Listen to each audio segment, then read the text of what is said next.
আসসালামু আলাইকুম।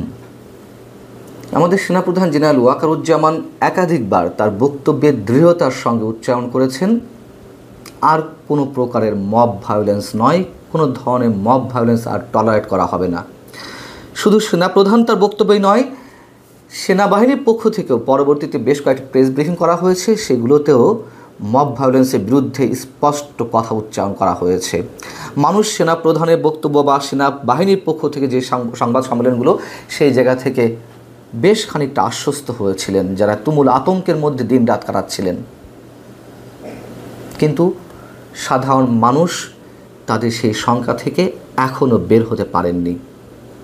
Mob violence এখনও চলছে, হয়তো কিছুটা কমেছে, কিন্তু মানুষের আশ্বস্ত হওয়ার মতন জায়গায় মানুষ এখনও পৌঁছাতে পারেনি। কেন পারছেন না সেনাপ্রধান বা সেনাবাহিনী? সেনাপ্রধানকে কাজ করতে দেওয়া হচ্ছে না, নাকি কোথাও তার বিশেষ দুর্বলতা রয়েছে? মানুষ সেনাবাহিনীর উপরে এখনও পর্যন্ত আস্থা রাখছে। আমি এখনও সেই কথাটি বলবো, হয়তো সেই আস্থার জায়গাটিতে কিছুটা চির ধরতে শুরু করেছে।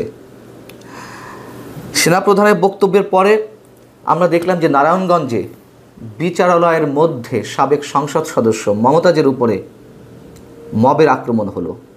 খুলনাতে আওয়ামী লীগ নেতা বেগ লিয়াকত আলীর উপরে আক্রমণ করা হলো। রংপুরে জাতীয় পার্টির চেয়ারম্যান জিএম কাদেরের বাড়িতে মবের আক্রমণ ঘটানো হলো। এরকম আরও অনেক ঘটনা ঘটেছে। এবং সবশেষ রোববার সাবেক সিইসি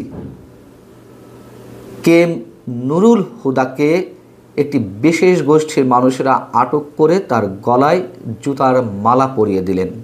বলা হচ্ছে যে স্থানীয় জনতা, তারা স্থানীয় জনতা অবশ্যই নয়, সাধারণ মানুষের অংশ নন, নিশ্চয়ই একটি বিশেষ গোষ্ঠীর প্রতিনিধি তারা।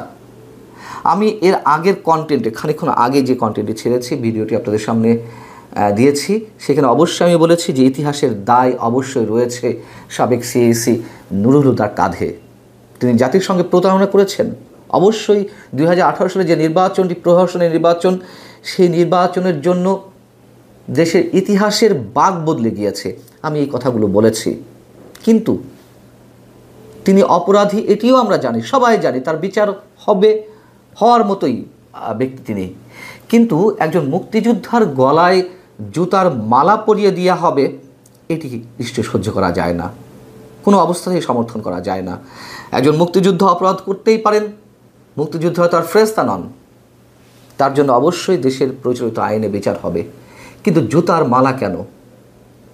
সেই জায়গা থেকে প্রশ্ন উঠছে যে সেনাবাহিনী কি পারছে না, নাকি তাদের কোনো ধরনের উদাসীনতা রয়েছে, নাকি তাদেরকে কাজ করতে দেওয়া হচ্ছে না? আমরা কথাও বলছি না যে সেনা সদস্যরা রাস্তার অলিতে গলিতে প্রতিটি বাড়ির সামনে তারা প্রহরা বসাবেন, কোনো ধরনের মব ভায়োলেন্স ঘটতে গেলেই সেটি প্রতিহত করবেন, এমনটা আমরা বলছি না, এটা সম্ভব নয়। কিন্তু কথা তো সত্য যে যারা মব ঘটাচ্ছেন তারা কেন এই সাহসটি পাচ্ছেন? কেন সেনাপ্রধানের স্পষ্ট বক্তব্যের পরেও, হুঁশিয়ারির পরেও তাদের মধ্যে কোনো ধরনের ভয়ের, কোনো ধরনের ছাপ দেখা যাচ্ছে না? তারা একের পর এক নানান বিষয়ে উৎসাহিত হচ্ছেন। এর কারণ অবশ্যই, এটুকু আমি নিশ্চিত করে বলবো, মব ঘটানোর বিরুদ্ধে বা মবের প্রতি উৎসাহিত যাতে মানুষ না হয়, তার জন্য কোনো ধরনের দৃষ্টান্ত স্থাপন করা যায়নি। সেনা সদস্য অবশ্যই অনেক ধরনের কাজ করছেন, তারা স্ট্রাইকিং ফোর্স হিসেবে মাঠে রয়েছেন, কিন্তু ম্যাজিস্ট্রেট পাওয়ার নিয়ে মাঠে রয়েছেন।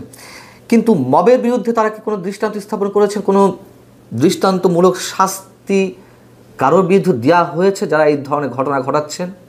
জিএম কাদেরের বাড়িতে যারা আক্রমণ করলেন তারা তো চিহ্নিত গোষ্ঠী। সেখানে সেনাবাহিনীর পক্ষ থেকে যিনি দায়িত্বপ্রাপ্ত এলাকায় দায়িত্বে রয়েছেন, তিনি কি করলেন? তিনি খুবই সহনশীলতার সঙ্গে যারা এই কাজগুলো ঘটিয়েছেন তাদেরকে চিহ্নিত করে তার মুখোমুখি করলেন, বিচারের মুখোমুখি করেননি, কোনো ধরনের বিচারের আওতা আনেননি। কি হলো? বিএনপি এবং জাতীয় নাগরিক কমিটি বা এনসিপির যেই নেতাকর্মীরা এই কাজটি ঘটিয়েছিলেন, তারা নিজেরা স্বীকার করলেন, তারা সরি বললেন, ওই পর্যন্ত শেষ। বাংলাদেশের মতো জায়গাতে অপরাধী ধরবো, তাদেরকে সতর্ক করে দেবো, সেই মানুষেরা অপরাধ থেকে বেরিয়ে আসবেন, এমনটি আশা করা ভুল। এবং সেই জায়গা থেকে অবশ্যই বলছি যে সেনাবাহিনী কেন এটির বিরুদ্ধে স্ট্রং কোনো পজিশন নিতে পারছে না, সেই প্রশ্ন উঠতেই পারে। কোথায় সেনাবাহিনীর দুর্বলতা, কোথায় সেনা প্রধানের দুর্বলতা? এবং এই কথা তো সত্য যে 5 আগস্টের পরে ডক্টর ইউনূস সরকারের প্রতি মানুষের যে আকাঙ্ক্ষা ছিল, সেই জায়গা থেকে তুমুলভাবে তারা ছিটকে গিয়ে সেনাবাহিনীর উপরেই আস্থা রাখছিল, সেনা প্রধানের উপরেই তারা বিশ্বাসটি স্থাপন করার চেষ্টা করছিলেন। অন্যান্য সব জায়গা বাদ দিলাম, এই জায়গাটিতে মানুষ কেন এখনও নিশ্চিত হতে পারছে না যে না, এই ধরনের কোনো সমস্যার মুখোমুখি, এই ধরনের কোনো ভয়ঙ্কর ঘটনার মুখোমুখি তাদেরকে হতে হবে না। আমাদের মহামান্য উপদেষ্টা ডক্টর মোহাম্মদ ইউনূস রোববারই একটি অনুষ্ঠানে যে কথাগুলো বলেছেন, খুবই হাস্যকর মনে হয় তার কথাগুলো ইদানিং আমাদের কাছে, খুবই স্বাভাবিক।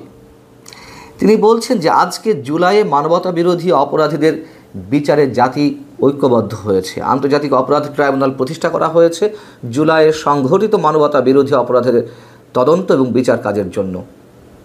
আচ্ছা, এটা কোন ধরনের কথা? মানবতা বিরোধী অপরাধ ট্রাইব্যুনাল গঠিত হয়েছিল 71-এ মানবতা বিরোধী অপরাধের বিচারের জন্য। এই নতুন নতুন কথা তিনি কোত্থেকে উদ্ভব করছেন?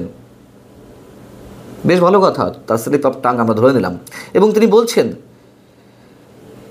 এই একটি বিচার মানুষ দেখতে চায় এবং আজকে আমাদের জন্য একটি ঐতিহাসিক মুহূর্ত, কারণ আমরা সামনে জুলাই অভ্যুত্থানের 1 বছর উদযাপন করব। আমাদের তরুণরা রক্তের বিনিময়ে তাদের প্রত্যাশার কথা জানিয়েছে এবং আমাদের দায়িত্ব হচ্ছে তাদের নতুন বাংলাদেশ গড়ার স্বপ্নকে বাস্তবে রূপ দেওয়া। কোন প্রতিহিংসার জায়গা থেকে মানবতা বিরোধী অপরাধ ট্রাইব্যুনালে আওয়ামী লীগের বিচার হচ্ছে? আওয়ামী লীগের বিচার আমরা সবাই চাই, আওয়ামী লীগের বিচার নয়, আওয়ামী লীগের যারা অপরাধ, বিভিন্ন ধরনের অপরাধমূলক কর্মকাণ্ডের সঙ্গে জড়িত, কিন্তু এইভাবে কেন? এবং যেই হাজার হাজার তরুণের রক্তের কথা বলা হচ্ছে, স্পষ্টত সেই তরুণদের রক্তের সঙ্গে বেইমানি করছেন ডক্টর মোহাম্মদ ইউনূস। এই বাংলাদেশ তারা চাননি। এইভাবে একটি বিশেষ দলের বিরুদ্ধে, মুক্তিযুদ্ধের চেতনার বিরুদ্ধে দাঁড়িয়ে বিশেষ এজেন্ডা নিয়ে কাজ করতে হবে, এমন কোনো কথা কোনো তরুণ, বাংলাদেশের কোনো মানুষ আশা করেনি 5 আগস্টের আগে।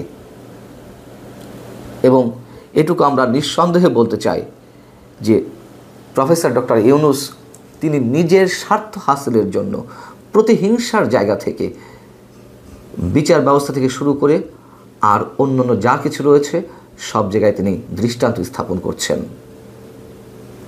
ভালো থাকুন সবাই, আল্লাহ হাফিজ।